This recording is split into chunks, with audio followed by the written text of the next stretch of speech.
मक्का फारूकाबाद से 3 किलोमीटर के फासले पे जातरी रोड के रेलवे फाटक के करीब पेश आने वाले हादसा में ड्राइवर की जल्दबाजी ने 19 लोगों की जान ले ली। बताया गया है कि 27 लोगों पर मुश्तमिल ये बदकिस्मत फैमिली पेशावर से अपने किसी अजीज की फौतेदगी पर ननकाना साहब आए थे।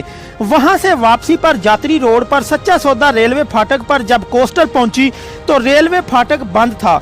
ड्राइवर ने जल्दबाजी करते हुए कच्चे रास्ते से कोस्टर गुजारने की कोशिश की।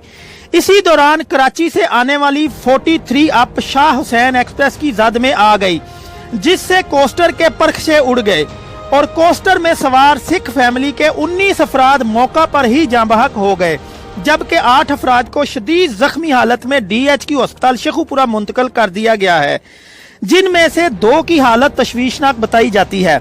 हादसा की इतला मिलते ही रेस्क्यू 1122 और ज़िलाई इंतजामिया मौका पर पहुंच गईं और तमाम जाँ बहक होने वाले अफराद की नाशों को DHQ अस्पताल शेखुपुरा मुंतकिल कर दिया गया। कैमरा टीम के साथ राना मोहम्मद अदरीस, तहकीक न्यूज़, फारूकाबाद।